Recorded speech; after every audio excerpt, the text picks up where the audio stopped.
Hello, everybody. You may have noticed something, some small differences since our last review in terms of seating. That would be because, well, to cut a long story short, there's been a few constructions, and well, we've got to go with what we have. In this homey home of yours, we got some stuff that's going. Today we're doing Lord of the Rings, The Two Towers, the second in Peter Jackson's adaptation of the books, his Lord of the Rings trilogy. Yeah, well, let's just add that this is only our second review, so.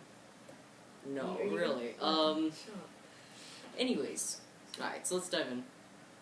Now, I talked a bit about the quote-unquote prologue in the last film, and as much as I love that, it does give the backstory.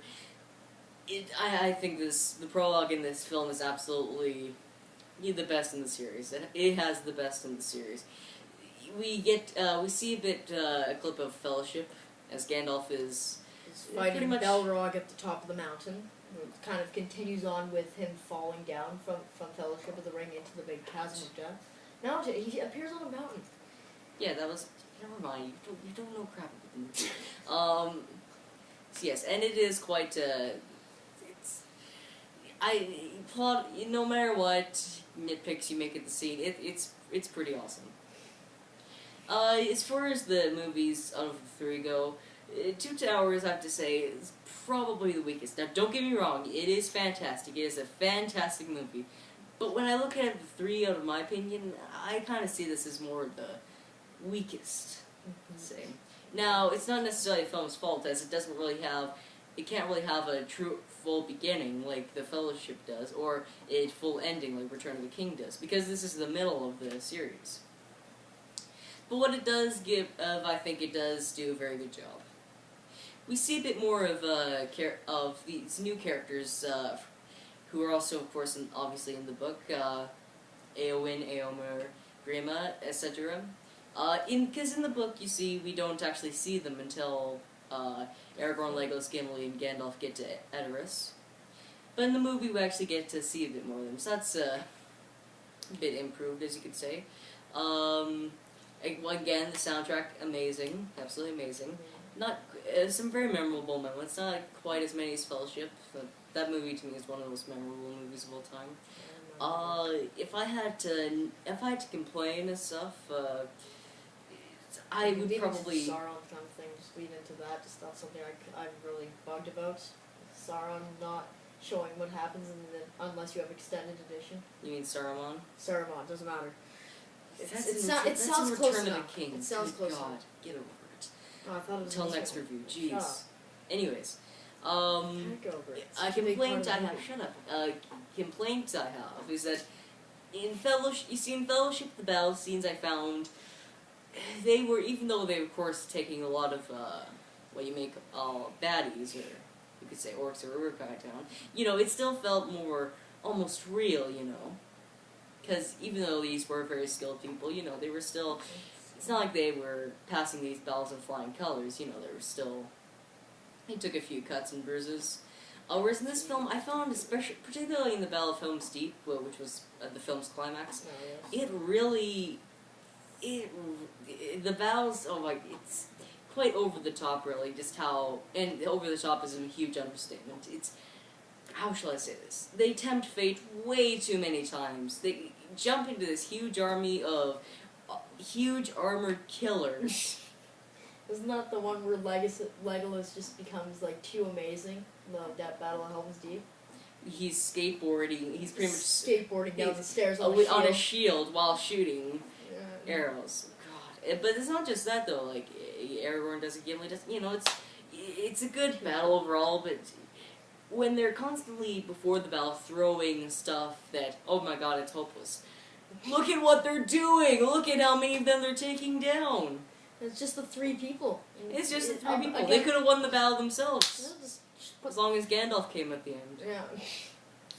We also, speaking of Gandalf, of course in the film, we also get Gandalf returning as Gandalf the White, just like he does in the books. Remember how, why can't Gandalf do all the amazing things he did that one time? Remember when the army's getting attacked by the Nazguls? He just shoots the light, they all run away. What the hell's up with that? Do that again. What's wrong with you? Well, Now, you could claim that that was really the only first time we actually saw Gandalf encounter the Nazgul, so you could make that argument, but then again...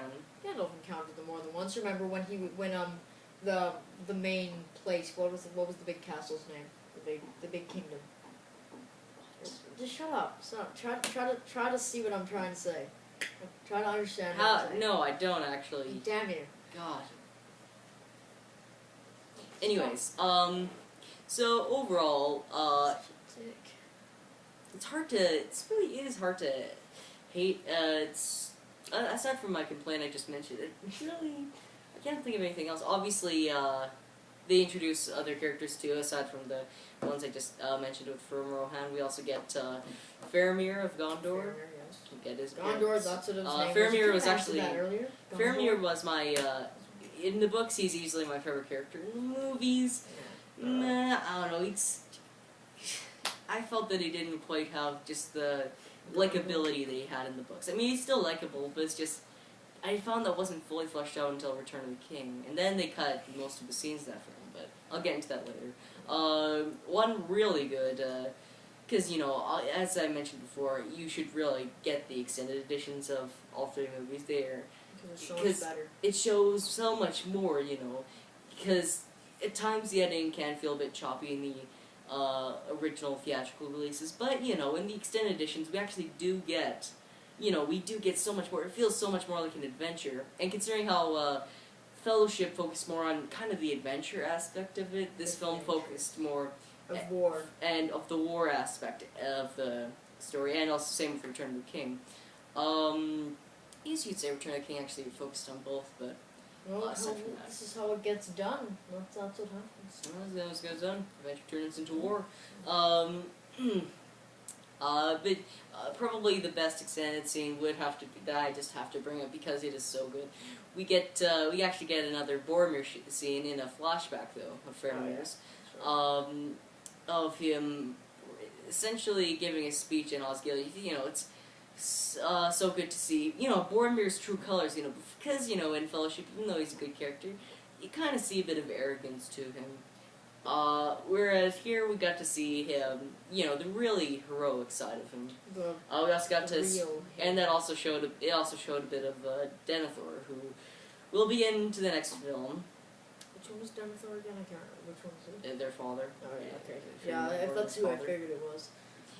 Yeah, so, you know, really showed the connection, and even though that scene wasn't needed, it's one of the really good things that they cut, which is so sad, which is why I get the extended edition, even if it's just for that one scene, get it. Very good, I won't Makes no sense.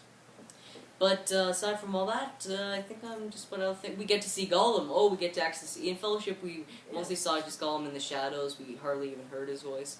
You know, here we actually get to see Gollum. We only encountered him once, really, in the Fellowship of the Ring. That was when he was following them in the mines. Well, if you count to the extended edition, then it's actually twice. Oh, yeah, I guess the extended edition. Because that's in the river. Yeah. Okay. But anyways. They do seem there. We're tying behind the log. But yeah, we finally get to see, you know, he joins with Frodo and Sam. You really get to, really don't think he's such a bad person until Return of the King. It's not, you don't really think he's bad. It's just you know, it really shows just how horrible, you know, this has been for him. How he, like, was transformed, pretty much into this completely insane, twisted, almost monster, you know, with two personalities. And his yearn for he's such an interesting character. I find in this film they really played with it so much, like just so. Andy Serkis' Gollum, absolutely brilliant. I know everybody said, I'll say it, one of the easily the best CGI character ever created. Like the CGI and the voice acting, like the person, it's just absolutely brilliant. I think that's all I have to say. Another great film. Not the best in the series. Probably the weakest in my opinion, but still absolutely fantastic film. We get to see more of Saruman, and you know, he actually seems more of a main antagonist in this one, which we'll get into the whole thing of him being cut on the original theatrical release in Return of the King. But get rid of him. Let's just say, I guess that's done for me. Anything else? Really, that's all I have to say, really. All right then. So let's one more in Lord of the Rings trilogy, and then we're let's wrap this done. up. And we're all right then. Wrap this See up. you later.